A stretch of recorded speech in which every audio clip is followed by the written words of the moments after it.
Howdy,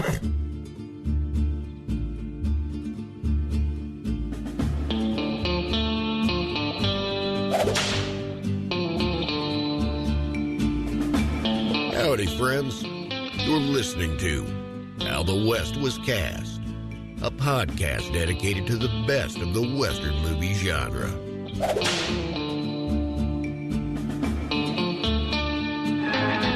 He wanted to save a friend. She wanted a world of obedient killer zombies.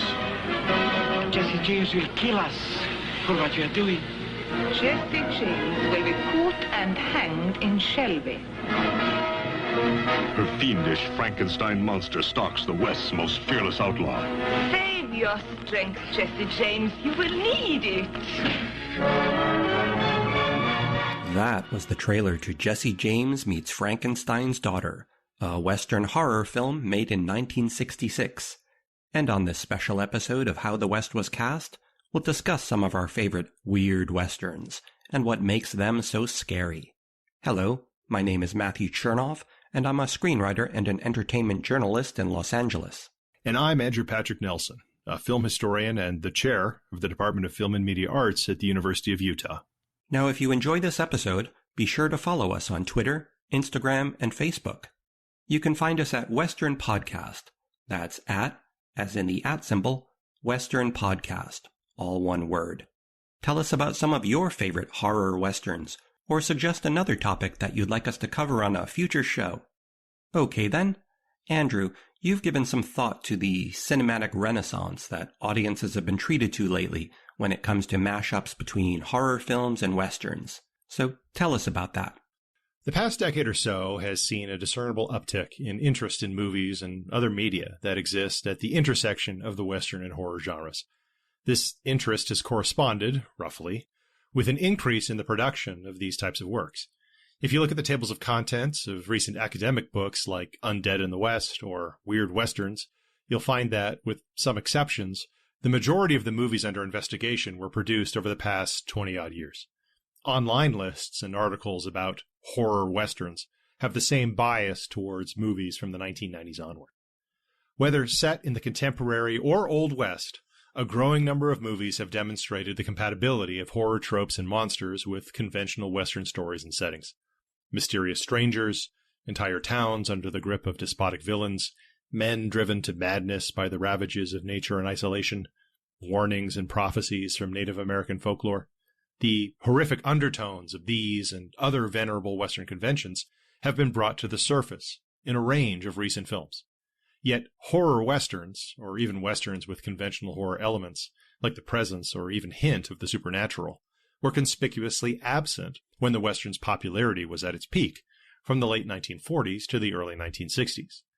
Given the conventions I just mentioned, along with the strong psychosexual subtext of many Westerns of the 1950s in particular, we may fairly wonder why so few Westerns of the genre's classic period stepped over the line into outright horror. One answer is that the Western's heyday overlapped with a decade-long hibernation of the horror genre that followed the Second World War. As many critics have observed, the monsters that so terrified pre-war audiences, Dracula, Frankenstein, the Mummy, and so on, had, by the end of the 1940s, been reduced to jokes, a transformation exemplified by the smash success of the parody Abbott and Costello Meet Frankenstein in 1948.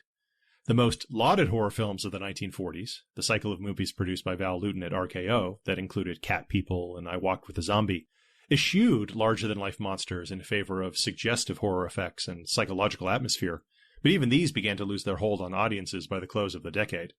In horror's place, the science fiction film rose to prominence in the 1950s as the genre key to the anxieties of the age. These included the threat of atomic weapons and the potential infiltration of the United States by alien forces. The horror movie's reemergence over the course of the 1960s coincided with the start of the Western's wane as a popular genre.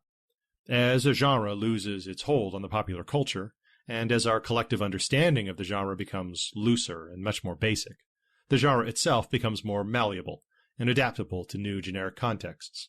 Experimentation with genres often first takes place in more niche realms, where the stakes are lower and audiences are more accustomed to creative combinations of different stories and forms.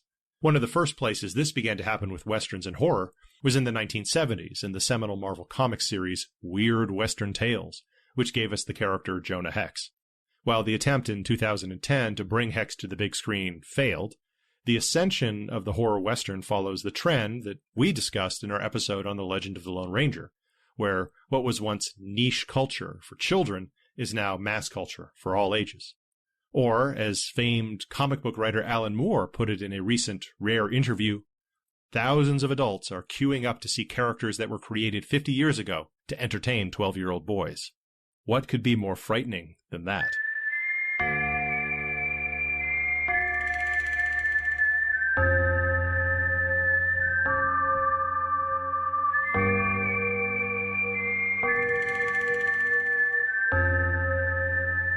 Now, for this episode, we've each selected 3 horror westerns that we think are well worth recommending. Some of these films are available on streaming platforms like Amazon and YouTube, so if they sound interesting, by all means check them out and let us know what you think. Okay, Andrew, what's your first horror western? My first film is Teenage Monster from 1958, an independent film produced and directed, reluctantly, by Jacques R. Marquette. Marquette was a cinematographer who founded his own production company in the late 50s to cash in on the craze for teen pics, films purposely designed to appeal to America's emerging teenage audience. Teenage Monster was a rushed production, intended to fill out the second half of a double bill with another Marquette production, The Brain from Planet Arus. When Teenage Monster's director backed out at the last moment, Marquette stepped in, making it the only directing credit in his 30-year career. On a fateful day in June 1880, in a remote mining section of the Old West, a mysterious object fell from the sky which changed the lives and destiny of that small community. So reads the movie's opening title crawl. The mysterious object is a meteor, which mutates young Charles Cannon into the teenage monster of the title, a hulking, hairy brute with the mind of a child, played by 50-year-old actor and stuntman Gilbert Perkins. Charles's mother, Ruth, tries to hide him away from the citizens of the nearby town, only for Charles to repeatedly escape and, well, kill people. Charles then finds himself torn between his mother and the manipulative Kathy, a young woman who exploits Charles's tangled affections to her own nefarious ends. Visually, the Jack Pierce-designed Teenage Monster is a confusing combination of Frankenstein's monster and the Wolfman, and this confusion extends to the monster's characterization. Charles is alternately, or inconsistently, a pea-brained innocent and a vicious killing machine. The film never decides how we're supposed to feel about the monster, but, to be honest, this is just one of the movie's many loose threads. Trying her best to hold everything together is Anne Gwynn as the monster's mother, Ruth. Gwynn was a contract player at Universal in the 1940s, where she starred in a range of genre movies, including opposite the likes of Bela Lugosi, Boris Karloff, and Lon Chaney Jr., in horror pictures like Black Friday, The Black Cat, and The House of Frankenstein. Here, Gwynn delivers a committed, sincere performance as a woman who has sacrificed her own life and happiness in an increasingly futile attempt to shelter her abominable boy from the outside world. The other performances in Teenage Monster are also quite good. Movies like this are a reminder of the surplus of talent in Hollywood in the 1950s.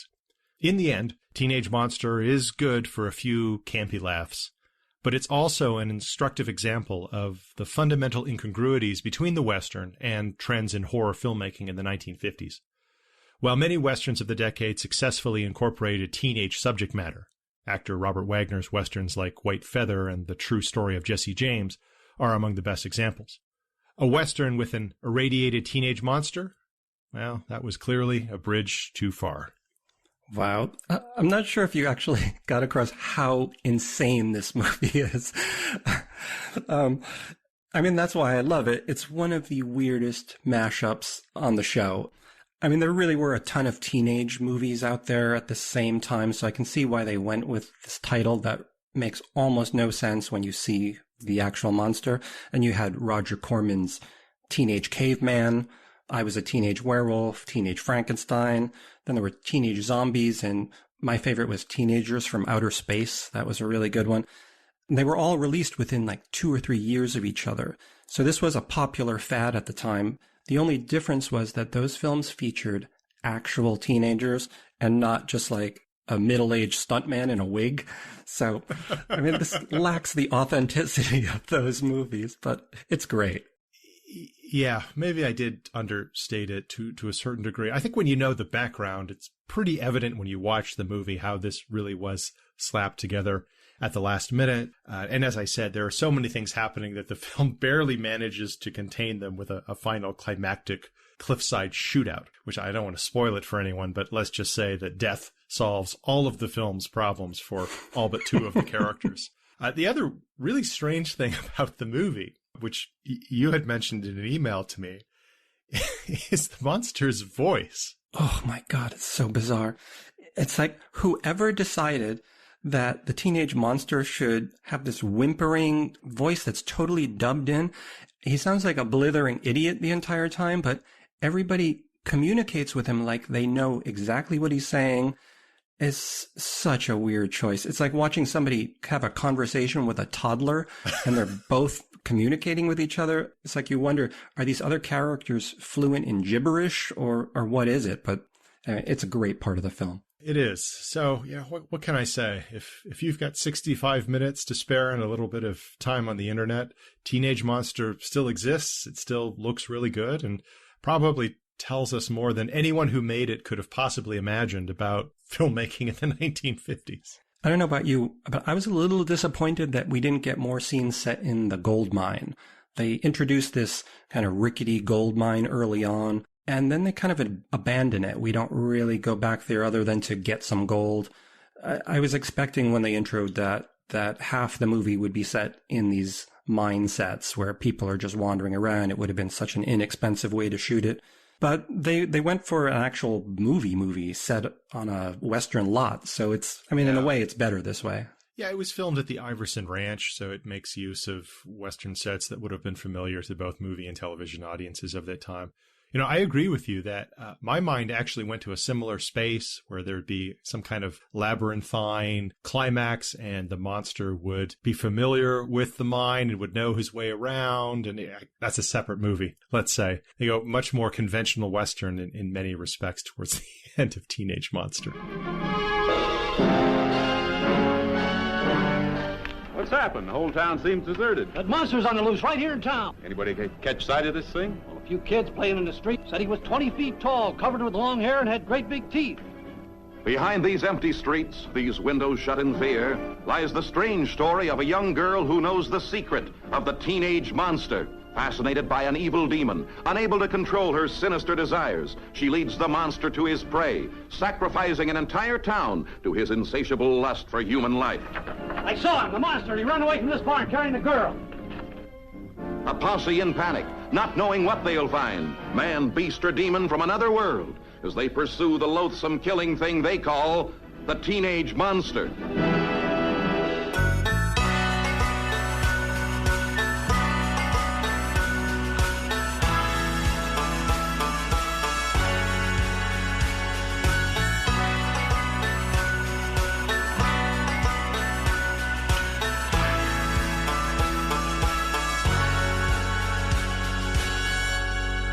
Okay, Matt, that's my first pick for this Halloween season. What is your first horror Western? My first selection is Black Noon, a made-for-TV movie that aired in 1971 as part of the CBS Friday Night Movie series. The film was directed by Bernard Kowalski, who was no stranger to TV westerns, having worked for years on shows like Gunsmoke, Rawhide, and The Rifleman, to name just a few. Black Noon's writer, Andrew Fenady, was equally experienced, having written for shows like Branded and Hondo, as well as co-creating the TV series The Rebel with actor Nick Adams. Fenady's most famous Western credit, however, is John Wayne's 1970 film Chisholm, which he both wrote and produced. Black Noon tells the story of Reverend John Keyes, played by Roy Thinnis, who, along with his wife Lorna, played by Thinnis's real wife Lynn Loring, finds himself stranded in the desert when their covered wagon breaks down. Just as they're about to die of thirst and exposure, they're saved by a trio of townspeople from the nearby community of San Melis, who just happen to be passing by. Since the town's former preacher died when their church burned down, Reverend Keyes and Lorna decide to join the citizens of San Melis and help them rebuild the church and start anew. But Lorna takes ill, and Keyes begins having vivid nightmares about a bloody figure reaching out to him from his bedroom mirror. As if that wasn't bad enough, a gunslinger named Moon starts terrorizing the town, and it soon becomes apparent that sinister forces are at work in San Melis. The cast of Black Noon is filled with familiar faces from the 1970s, including Ray Milland, Yvette Mimieux, Henry Silva, and a 10-year-old Leif Garrett. The film also co-stars beloved Western character actor Hank Worden, who was a regular member of John Wayne's stock company of players and had been acting in the Western genre since 1935. Now, Black Noon is not one of the great horror Westerns. It's an extremely low-budget movie, even by TV standards at the time, and to call it slow-paced would be quite generous. But I first saw it as a rerun in the late 70s when I was about 10 years old, and let me tell you, it scared the hell out of me at the time. It was part of a cycle of satanic horror films that were released in the wake of Rosemary's Baby. These were movies loaded with occult symbolism and weird rituals. It's also a prime example of the popular made-for-TV horror movies which were a staple of the 70s. Films like Crowhaven Farm, The Initiation of Sarah, and The Dark Secret of Harvest Home brought terror into viewers' living rooms on a near weekly basis. In some ways, made-for-TV horror movies were just plain scarier than the average theatrical films of the time. Although they lacked special effects and were interrupted by commercials, they exuded a foreboding menace and gave nightmares to generations of kids like me who grew up watching them. Revisiting the film today, one of the things I like most about it is that it subverts the familiar Western trope of the fire and brimstone preacher. The movie takes that cliché and turns it upside down. Quite literally, in fact, when you think about the gruesome ending. And speaking of that ending, at the risk of giving it all away, I'd just like to point out that Black Noon was released 2 years before Robin Hardy's groundbreaking classic The Wicker Man. Not too bad for a long-forgotten TV movie. The satanic panic goes west in Black Noon, a film that I had not seen. I have to confess that the television Western, especially TV movies of the 70s and 80s, is something of a blind spot of mine. And I don't think I'm alone as a quote-unquote scholar of the Western who doesn't know as much as he should about the way that the Western continues to develop on television in the 70s and 80s. So this is a fascinating historical document for a number of reasons. One, again, that satanic panic and just how bleak of a message this film ultimately conveys about the nature of satanic worship. There's really no hope even for the religious, which is really quite striking.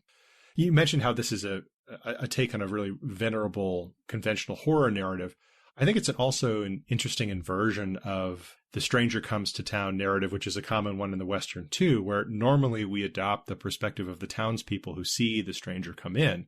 It's actually the really odd Western where we adopt the perspective of the strangers as they come into the town and try to learn the town's secret. One thing I really liked about this movie was how surprisingly effective of a job it does of concealing its ultimate twist until the very end of the movie. I thought pacing and concealing that twist was really effectively done. It was really impactful. I didn't see it coming in the way that the movie ends. On one of our previous episodes, you talked about the various depictions of the town in Western genres and how novel it was in the 1950s for the town to be depicted as corrupt or cowardly, and how overused that became then in the 60s and 70s. Well, this film definitely takes that concept to the next level. I agree. And another thing that I found really interesting about this movie is the way that it presents an idea that I think recurs not only in a lot of horror Westerns, but in a lot of Westerns set in the contemporary moment. And that's this notion that there are elements from the Old West that persist and end up haunting the West up to the present day. So, spoiler alert, this film's ending flashes forward to 1970, where a couple's station wagon has broken down and don't the same three people from the beginning of the movie pull up in a pickup truck to offer assistance. And then we get this really great final shot from the rear view mirror that I won't give away. But that notion that there are these things from the Old West that continue to haunt us today, I think recurs in most of the movies we're going to talk about today, but also a lot of thinking about the American West in general. You know, the other thing I might mention to you is, as some of our listeners may know, and as you may know, Andrew J. Fenady kind of transitioned to being a novelist towards the end of his career. He's still alive. And he, it turns out, actually in 2015 released a novelization of Black Noon, which I have not read. I don't think you've read. Wow, I've never heard of that. Right. So I just found that out. So if anyone really liked this movie, that would be the next place for us to go.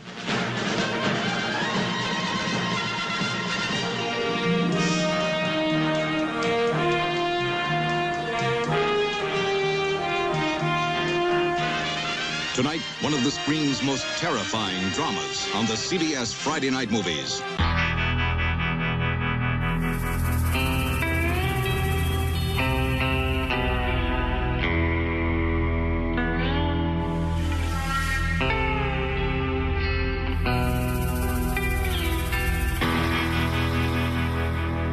Okay, Andrew, and what is your second horror Western? My second film is Ghost Town from 1988. It won't surprise listeners to learn that I spent a lot of my youth in my local video store. And like many adolescent boys, as I wandered aisle upon aisle lined with styrofoam-filled VHS cassette tape boxes, I was always drawn to the forbidden titles. And not those forbidden titles. Those were kept in a separate room, divided by a curtain and a large sign prohibiting anyone under the age of 18 from entering. The titles I'm referring to were horror movies, whose tantalizingly terrifying cover art offered hints of gruesome and grisly sights, suitable only for mature audiences. To this day, the art for two titles remains etched in my memory. One was the box for 1980's Halloween 2, with its menacing skull superimposed on a large pumpkin. The other was the box for Ghost Town. The artwork depicts a skeleton gunslinger standing at the edge of a desolate western town. Wearing boots, chaps, a red bandana, and a black hat, the skeleton stands with its hands near two pistols, ready to draw on the unsuspecting moviegoer. It is a supremely evocative image, a near-perfect iconographic synthesis of two genres, highlighting how a subtext of violence and decay and death lies uneasily near the heart of our collective fascination with the mythical West. Yet, this amazing artwork proves to be false advertising. Skeletal Ray Harryhausen-style gunslingers are sadly nowhere to be found in Ghost Town. Now, such creative license is certainly not unique when it comes to the advertising for low to mid-budget 80s horror films. The poster for Jim Wynorski's Chopping Mall, where a robotic hand holds a shopping bag full of dismembered body parts, is another famous example. But you can still understand my great disappointment when I was finally able to see the movie as a teenager. In place of a posse of skeleton shootists was a posse of lightly zombified cowboys, lording over an Old West town trapped in a ghostly netherworld thanks to a pact with Satan made by the gang's leader, Devlin. Or maybe thanks to a curse placed on the town by its crucified sheriff. Or both? It's all a little unclear. Unto this comes our hero, Deputy Sheriff Langley. He's in pursuit of wild child Kate, who has left her fiancé at the altar and sped away in her convertible into the Arizona desert, only to be kidnapped by Devlin. It's up to Langley to rescue Kate, defeat Devlin and his gang, and free the town from its century-long curse, and have some good old-fashioned ghost sex. I have revisited Ghost Town many times since its Scream Factory Blu-ray release in 2015, and have come to genuinely love this movie. It was one of the final productions of Charles Band's Empire International Pictures, the studio that gave us cult hits like Trancers, The Dungeon Master, Reanimator, Ghoulies, and Robot Jocks. Ghost Town certainly bears the hallmarks of many Empire releases. A novel take on an otherwise derivative premise. Game performances. The beautiful cinematography of Swede Mac Ahlberg. And a frustratingly underdeveloped story and characters. Whether because of cost-conscious editing or scripts that were being written as the movies were shot, or both, world building was seldom an Empire picture's strength.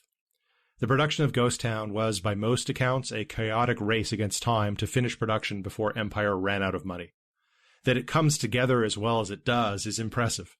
Ghost Town may not live up to the promise of its truly awesome poster art, but the movie is still, to my mind, one of the most interesting and certainly one of the most enjoyable amalgams of horror and the Western. This movie is a gem. It's just waiting to be rediscovered. It feels to me like a much bigger budget, like Joe Dante style fantasy film. It's that good. It knows exactly what it wants to be, and it delivers again and again in really fun, interesting, charming ways, which is more than you can say for a lot of the sophisticated horror films of that decade. And the acting is pretty good here. Jimmy Skaggs, who plays Devlin, I think does an excellent job. He really enjoys hamming it up beneath all that makeup. He's got a great wicked evil laugh that's right out of a Vincent Price movie. But for me, I think the big acting surprise is Frank Luz, who plays Sheriff Langley. That's a thankless role in a movie like this. It's usually the most boring part of the film, but he kind of holds it all together. He seems like a real guy, which really works in this film. It's kind of delightful. Yeah, we're introduced to him. Actually, we're not introduced to him so much as his ability with a firearm at first. He's in a junkyard shooting at random things that just happen to be expertly arranged for target practice. And he does come across as both supremely skilled, but also a down-to-earth, ordinary guy whose boss is chewing him out, who's given a thankless task. So the film does a great job of establishing his character. You're absolutely right that this is a thankless job, being straight man to an army of ghosts, many of whom are going to have better lines than you, and also having to play opposite of, a bevy of beautiful women, as was common in most genre pictures in the 1980s. But he does a terrific job in this particular film. We also get a welcome cameo from legendary character actor Bruce Glover, who I love for his role as Mr. Wint in the Bond classic Diamonds Are Forever. And he's got those great white cataract eyes. Any movie that puts contacts in somebody's eyes just to give them that ghostly white image earns my respect right away. Just like everything about it is just better than it ever needed to be. And that includes Harvey Cohen's score, which is really big and orchestral, and adds so much old school grandeur to this low budget film. This was Cohen's first time composing a film score, but he had spent years before that providing orchestration for really big, large budget horror movies like The Omen and Cujo. I feel like he took everything he learned on those projects and put it to great use in Ghost Town. It's the total film, the total package in many respects. The cinematography, as I've said, really, really elevates it. It's shot in old Tucson, so the sets are very good, but they're given a nice treatment, lots of dust, lots of cobwebs, lots of extra sand.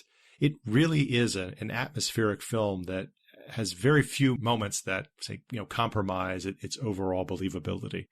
I agree with you. It's just a gem waiting to be rediscovered. And it's unfortunate that the Blu-ray, as far as I know now, is out of print. It seems like the perfect movie for a much more, let's say, special edition treatment. So, Shout Factory, if you're listening, we're available. You want me, lawman? Outside in the street.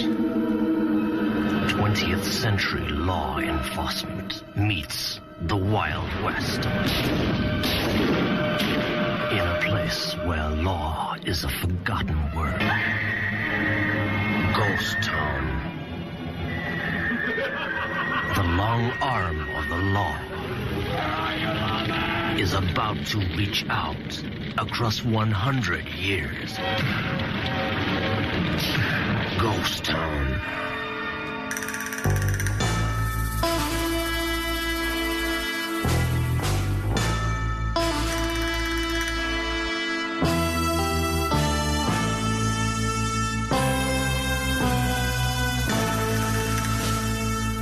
My second film is The Burrowers.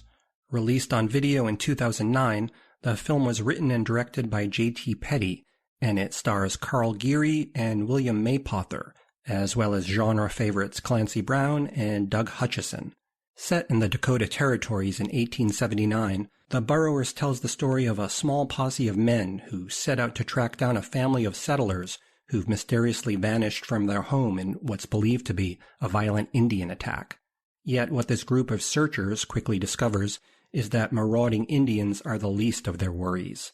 Instead, they encounter a bizarre race of subterranean creatures who hunt their prey from beneath the earth. Now, I first became aware of director J.T. Petty back in 2001 when his debut film, Soft for Digging, made a lot of noise on the horror festival circuit.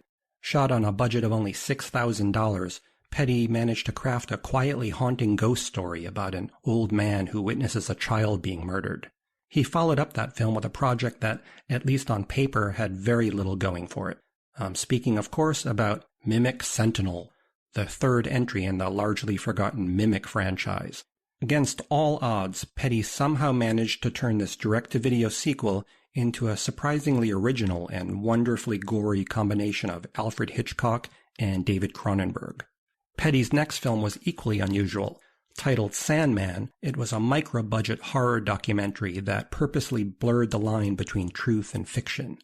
Although barely released anywhere and still quite difficult to find today, it's well worth tracking down for its extremely disturbing content.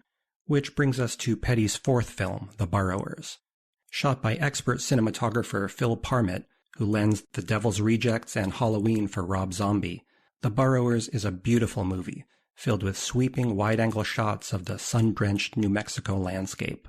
The movie opens with an attack scene on a small farmhouse that is jarringly intense. Much of the horror in this sequence takes place just off-screen as the terrified family hide from the Burrowers. On a previous episode, we talked about the way that the traumatic assault on the family home in The Searchers became a common feature in Westerns, and this nightmarish attack scene in The Burrowers owes a similar debt to that John Ford classic. Although this is clearly a monster movie, the film's acting and writing somehow feels natural and understated. That's especially true when it comes to the film's Indian characters, who are depicted with a surprising degree of nuance here. We meet several different types of Indians in this film, and none are simply good or bad. Quite the opposite, in fact. As for the Burrowers themselves, I think they're handled really well here. We often glimpse them hidden in the background of shots at night, obscured in shadow or just out of focus. It makes us lean in to try to see them better, which Petty then uses against us in a series of expertly timed jump scares. I also love the eerie holes in the ground that the Burrowers leave behind after they've emerged from below. Petty shoots those holes from a bird's eye view looking down from high above, which gives the familiar terrain an alien-like quality. Sadly, Petty's post-Burrowers filmography is a bit of a mixed bag, but on the strength of his first 4 features, I'll gladly watch anything he directs in the future. I'm glad you brought up The Searchers a couple of times. This is yet more evidence of the sway that John Ford's masterpiece continues to exert over all manners of Westerns, especially in the restaging of that traumatic assault on the family home, and then also the group of men who set off into the wilderness to rescue. Really, a kidnapped woman is the main goal in this one, only to find out that, 1, the woman is not savable, and 2, the kidnappers are completely alien, even more alien than Indians. A lot of criticism I've read of this film praised the seamless blending of Western and horror, and I think this film manages that balance better than most, in fact, better than nearly every Western. It'd be hard to find another film that feels so authentically Western, but also manages to incorporate horror elements. You mentioned the bird's eye view shots, which I love. Despite the fact that this film takes place largely outdoors, it manages to achieve a remarkably claustrophobic quality. And I think that's because of this really clever alternation between those bird's eye shots that you mentioned, but then also a lot of ground level camera work that either gives us the perspective of the Burrowers or suggests their presence or recent presence. It's this kind of sandwiching effect where you get the sense that the characters are increasingly being wedged on all sides. And so I really like almost everything about this movie. Watching it, though, it's difficult not to think about a somewhat more recent horror Western about a group of men setting out to rescue a kidnapped woman. And that, of course, is Bone Tomahawk, a film that is much more famous and probably did a lot more for its director than did the Burrowers. Do you have any thoughts on possible connections or relationships between the two movies? No, but you're right. They really do work off of the same template in a lot of ways. There's even a hint here. I mean, we don't learn too much about the Burrowers themselves, whether they're a completely different species or how they develop. We learn a little bit about what their eating habits used to be before the whites encroached on their space, but I feel like Petty hints that they might have been people at one point. Their bodies just look sort of twistedly human. So when I think about that compared to Bone Tomahawk, it's like both of the threats are people who've gone underground and have reverted back to a primitive state or devolved somehow. And they both sort of work off the same template, but I really prefer this take on that template. Now, your point about the Burrowers or the threat is an interesting one. I think it's to the film's benefit that we don't learn too much about them other than, again, those eating habits. But the suggestion that they're perhaps one of the original inhabitants of North America or something like that they aren't an Indian tribe, is in some ways less, to use an academic word, problematic than a film like Bone Tomahawk, which, suggests that there are Indians and then there are savage Indians out there. But of course, that film's director is, I guess his thing is to court a kind of racial controversy. That's kind of his modus operandi, for better or worse. So I have to think more about which film I prefer. I think Bone Tomahawk kind of does a Bud Bedecker type thing in some places with its characters and the long sort of reflective dialogue that they have, whereas this film is maybe more, I don't know if it's more Ford or Anthony Mann. I'd have to think a little bit about it. But it's certainly a film that both fans of the Western and fans of the horror genre should seek out immediately. What do you think about the Indian depiction here? Yeah, I'm interested in your take on that. I thought it was very sensitive and interesting in the way that we get the difference, particularly the difference of the Mohawk tribe, right? That there are different Indians who are at odds with one another.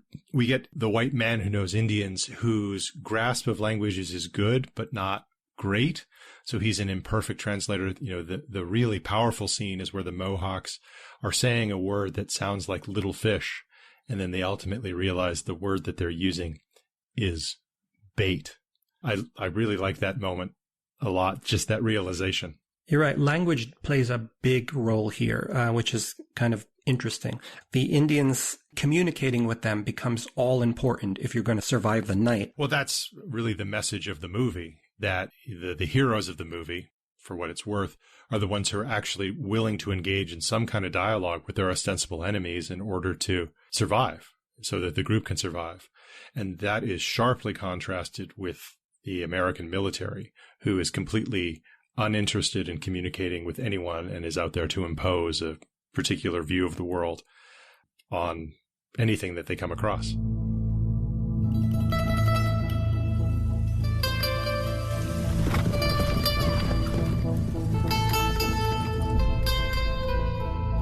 Indians. They killed. They took Marianne, took the whole family. What kind of weapon makes a wound like that? We'll find him. Looks like you found yourself a hole in the ground there, Will. What do you think, cowboy? I don't know. Another right there. This is something we ain't seen before. Who takes men and horses and leaves the valuables to rot?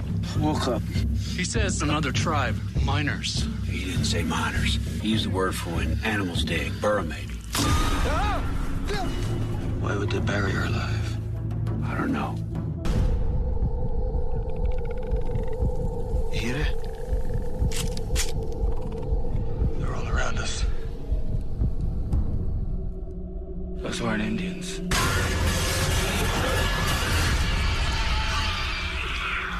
Okay, Andrew, and what is your last horror Western? My final film for this episode is Grim Prairie Tales. This movie was written and directed by Wayne Coe. It's his directorial debut. He was a poster artist for Universal before this point. And the movie was released in 1990. The film stars Brad Dourif as Farley Deeds, a clerk en route to Florida on horseback to see his wife and her ailing mother. Making camp one evening on the open prairie, he's joined by Morrison, a bounty hunter, played by James Earl Jones. Morrison is transporting a scalped corpse on his horse, which establishes the requisite mood of foreboding. Over the course of the evening, the pair swap 4 spooky stories around the campfire. A tale of a callous cowboy who desecrates an Indian burial ground, a young man who comes to the aid of a pregnant woman he finds roaming the plains alone, a settler family whose patriarch harbors a dark secret, and, in the longest and most elaborate tale of the 4, a gunslinger takes part in a gruesome showdown that ends up haunting him long afterward. After each tale is told, Deeds and Morrison converse on its merits. Like Ghost Town, Grim Prairie Tales did most of its business on VHS. Its striking box art of Deeds seated at the campfire with the face of Morrison laughing maniacally in the sky above him, coupled with the names of its 2 lead genre icons, enticed many a blockbuster patron to hit the trail to terror, as the tagline put it. Grim Prairie Tales was released near the end of a cycle of horror anthologies in the 1980s and early 90s that included Creepshow and Creepshow 2, Twilight Zone the movie, Cat's Eye, and Tales from the Dark Side. But despite this context and the film's clear marketing as a horror movie, at least on home video, the horrors of Grim Prairie Tale are relatively mild. The tone throughout is less terror than a kind of wry amusement, as the film offers an ironic commentary on the genre. Each story is, after all, about a conventional Western male archetype getting a comeuppance of some kind. In recent years, Coe has spoken at length in several interviews about how the movie is something of a feminist critique of the Western, and of how women viewers were those who responded most positively to the movie. Whatever Coe's intentions, though, the main attraction of Grim Prairie Tales isn't the tales, but the tellers. The movie devotes ample time to Deeds and Morrison's interchanges, and Dourif and Jones prove to be a well-matched pair. It's everything that you could hope for if Chucky and Darth Vader were to meet on the American prairie. Grim Prairie Tales has never been officially released on anything other than VHS, to my knowledge, and I'm surprised that a company like Shout Factory, who we mentioned earlier, hasn't put together a release of the film. Let's hope that they do, and ask us to participate. I really love this movie. I was so happy when you said you were going to choose it. It's, like you said, it's perhaps the only horror anthology where the wraparound segment is so much more memorable than the actual stories. Normally in these kind of anthologies, the wraparound is just an excuse to get to the story, and they're usually the most simplistic part of the film. And here, this is the memory that I come away with. It's the 2 of those men talking to each other. And what's really cool about those scenes is that it develops over time. They have an actual relationship. I think the first time I saw it, I was worried that it was just going to be the same note hit over and over again, with Brad Dourif being kind of complaining all the time and James Earl Jones just hamming it up. But Brad Dourif starts to like James Earl Jones' character, and the 2 men become sort of simpatico with each other. It's really a cool relationship that develops, like a one-act drama. That's right. The sympathy that develops is actually pretty moving, and Morrison has this, bit where he has to take a swig from his flask before he's able to conjure up a particular tale, and there's the suggestion that it's maybe actually kind of physically painful for him.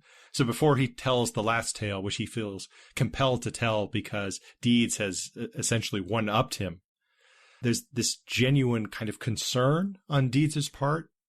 Don't do it, Morrison, don't do it. But he ultimately does it. And then, ultimately the wraparound story, as you called it, really becomes the 5th of the Grim Prairie Tales, as there's this really kind of amusing punchline with the corpse that Morrison is taking to the nearest law enforcement officer, let's say. It has to be said, Jones' monologues throughout this film are awesome. The way he punctuates every line with the spit tobacco, and he does that great thing I love with actors like him, where he uses the costume in such wonderful ways. I mean, his costume is great. This giant fur parka thing that he's wearing.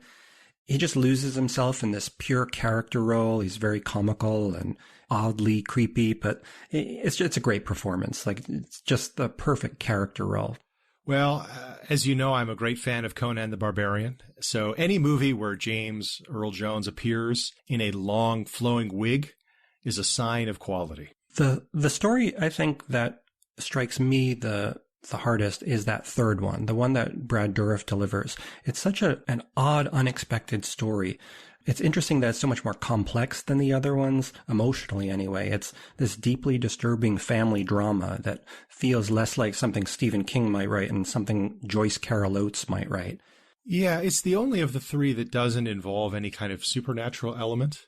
And I think the way that it's followed up with the kind of the interstitial play between Deeds and Morrison is actually quite good, because, Deeds' story concerns, what is essentially a lynching. So there's this kind of disturbing racial component to it.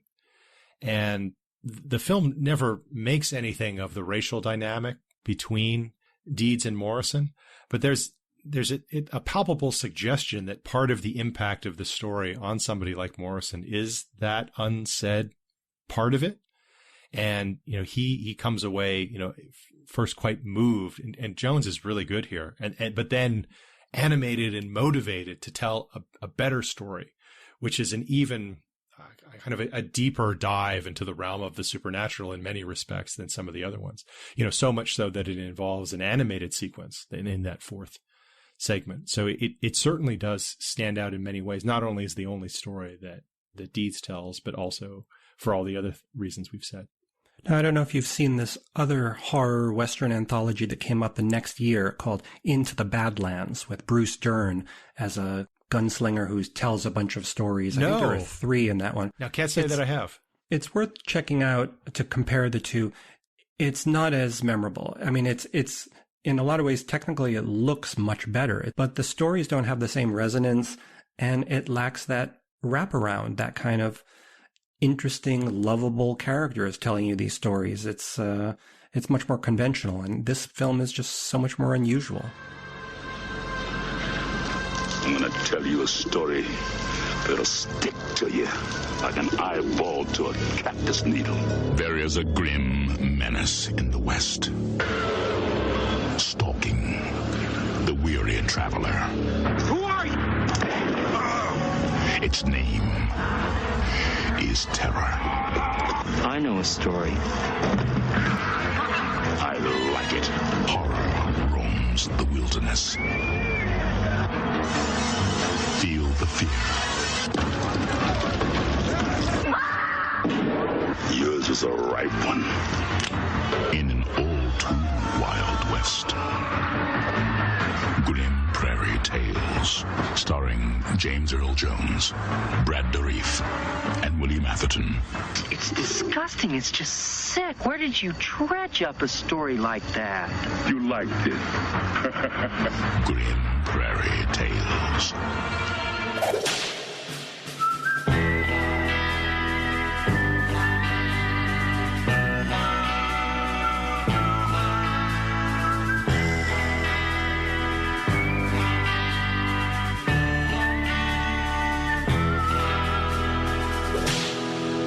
All right, Matt, that wraps it up for me. What is your third and final horror Western? My final film is Hard Ride to Hell, released on video in 2010 after premiering on the now-defunct Spike TV network. It was directed by Canadian filmmaker Penelope Boughtonhouse, and it stars the great Miguel Ferrer of RoboCop and Twin Peaks fame, as well as Laura Manel from Zack Snyder's Watchmen, and Catherine Isabelle, who's best known for the Ginger Snaps werewolf trilogy.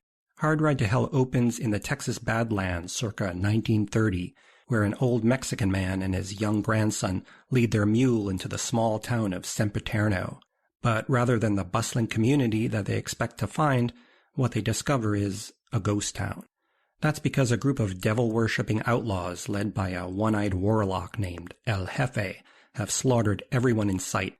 It seems El Jefe is hell-bent on fathering the next Antichrist, but he hasn't quite found the right mom yet. After carving an unborn fetus from a pregnant woman's belly using a broken tequila bottle as a scalpel, El Jefe and his men ride off on horseback in search of fresh victims. The action then jumps to the present day, where a group of friends are traveling through the same area in a Winnebago. As night falls, they encounter the immortal El Jefe and his band of supernatural outlaws, who've now traded their horses in for motorcycles. Aided by a resourceful traveling knife salesman, the friends battle the unkillable bikers and eventually make their final stand back in Sempiterno, where the story began. Now, so far I failed to mention the film's writers, and that's because, well, one of them is me. Hard Ride to Hell was the first spec script that I wrote with my then writing partner David Rosiak. We spent about a year writing it, and we were thrilled when it was optioned by a production company that was producing some really cool stuff for television. After that, we were hired to write a whole slew of genre movies for various cable networks, and curiously enough, although Hard Ride was the first script that we sold, it was also the last one to get made, but hey, better late than never. The film was our love letter to the drive-in movies that we grew up watching as kids. David was raised in Texas, so naturally we set the story there. The actual plot of the film was a combination of ideas that we both had been developing on our own, and when we finally mashed them together, everything fit perfectly. Now, obviously I'm a little biased when it comes to Hard Ride to Hell, but I have to say, I'm really proud of this movie. Out of the 5 scripts of ours that were eventually made, this one is definitely my favorite. Miguel Ferrer brings a Lee Van Cleef-style swagger to the role of El Jefe, and I think he's just wonderful in the film. It's like he stepped right out of a spaghetti western, which is exactly what we were picturing when we created the character. Apparently he was a bit of a loose cannon, though, to work with on set, and almost got fired at one point, but really, who cares when he's that good on screen? My favorite performance in the film, however, is delivered by Brent State, who plays traveling salesman Bob Weaver. State is just awesome in this film. We wrote the character as a John Carpenter-style laconic hero who's part Snake Plissken, part Jack Crow, and State captured that beautifully. He reminds me of a little bit of Richard Widmark crossed with Steve McQueen, and watching him slice and dice the bad guys or improvise a Molotov cocktail using a bottle of Jack Daniels and a tampon. Honestly, I just get a little giddy every time he's on screen. The highlight of the film is an extended chase scene that was our version of a classic stagecoach action sequence with a modern twist. Then there's composer Mike Nielsen's Western-inspired score that incorporates the sound of whip cracks as musical punctuation. Between that and the villain's Western costumes, not to mention the ghost town setting, Hard Ride to Hell is the closest that I've come to writing an honest-to-goodness old-school Western. And if that sounds interesting to you, well, it's currently available to stream for free on Amazon Prime, so happy Halloween. This was the first of your movies that I saw. Shortly after we met in, I guess it was 2015, you gave me a DVD copy, which was an incredibly generous and kind thing to do, which I really appreciate. So I've watched this film a number of times since then, and I have, of course, been egging us on to deal with this film in the podcast. So I'm glad we're finally getting to it. As I said, it's my favorite of your movies, and it's probably the best. And I hope this gets more people to see it because it is just a great, fun movie. It looks good. The pacing is great. The performances are, with a couple of exceptions, which we don't need to get into, really good. Miguel Ferrer, as you said, does bring the requisite Lee Van Cleef quality to the film. Brent State is amazing as Bob. His scenes are perfect. I especially love his interactions with the waitress. Those are very John Carpenter in the way that he rebuffs her advances in a kind of playful fashion. I think that's just wonderful. And then also the performances of an incredibly capable cast of Canadian actors, who many of whom will be familiar from their roles on television series and then also in some Canadian horror movies. Catherine Isabelle from Ginger Snaps, as you mentioned, probably being the most famous in some respects. They're just great, and they all have great dialogue to work with. They're sympathetic, believable characters. The question, I suppose, that I need to ask, I've been meaning to ask, I've never asked you, and you referenced this, is the whiskey tampon Molotov cocktail. Whose idea was that? This is a cinema first. This is where it all starts. That was all David. The cocktail, the Molotov cocktail with the tampon was something he came up with, and man, was I happy with that. So that's actually in the script, right? It is. Okay. It's in there, and the editing in that scene is so perfect because the bottle comes rolling through, and then the tampons come rolling, and it pauses on him just long enough so you can see the wheels turn in his head, and he gets this little smirk on his face, like this'll work. And after he throws it out the door of the speeding Winnebago and it lights a biker on fire, that's the coolest moment right there, when one of the characters turns to him and says, "Who are you?" Yeah. And he's just got this smile on his face. I think we wrote in the script, after he throws it out, you can see on his face he's loving every minute of this scene. So, I mean, kudos to Brent State for really bringing it. Maybe just a question about the development of the movie, because the director, Penelope Butenhaus, has a writing credit as well. So at what point did she get involved, and what did she bring to the project after you and David had worked on it for a year? That's a little bit controversial for us. What happened was David and I wrote the script, and it was optioned, and then we didn't hear anything about it for a few years. We just kept writing for the same company, doing these TV movies. And then a few years later, I think David was Googling something, and a notice of Hard Ride to Hell was about to come out on video. They never let us know that it had been made. They weren't contractually obligated to do that because they had already bought the script. So we were super excited to find out that a movie of ours had actually been made that we didn't think existed. So we contacted the producers and we said, "Hey, are we still credited on this thing?" Because we had no clue if they rewrote it. And they said, "Oh yeah, you are, but so is the director." And when we saw the film, almost nothing is changed, nothing's added. The only thing that happened was there was another person in the Winnebago, another character who got killed at some point, and Penelope sort of gave all of that character's dialogue to other characters and spread it out. I think she trimmed a few things, like the motorcycle gang also had a bunch of feral children with them that had razor blades glued to their fingers. In addition to the dogs? Oh, yeah. In addition to the dogs, okay. They were on leashes, and it was right out of Road Warrior. We had feral kids. She cut all of those for obvious reasons. Sure. There was a whole climax in the church where, in our version, the church had this massive bell tower, and somebody goes up and falls. The bell comes crashing down with them on top of it. It was a much bigger thing. At one point, the Winnebago tips over, and that's why they can't drive out of town. So she did some editing on the script. She didn't really add anything new. It's all just cutting stuff that was either too ambitious or too expensive or something.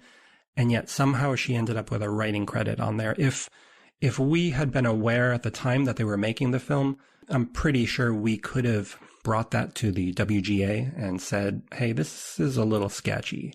But we were just so happy that the movie existed and that she did such an awesome job directing it that, sharing the credit is fine. Yeah.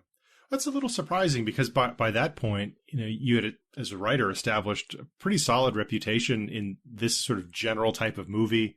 It's kind of, direct-to-video made for TV genre picture. So it's a little unusual that you wouldn't have been at least notified at some point. But hey, I mean, if the movie gets made and it's still your movie, I guess you can't complain too much. Trust in me to serve you. Take this gift and guide my hand to your purpose. The flesh is before you.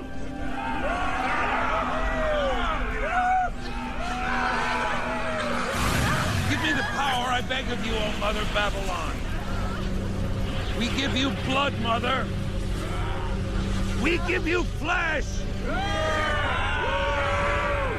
With every bite, increase our power. Beast! Beast!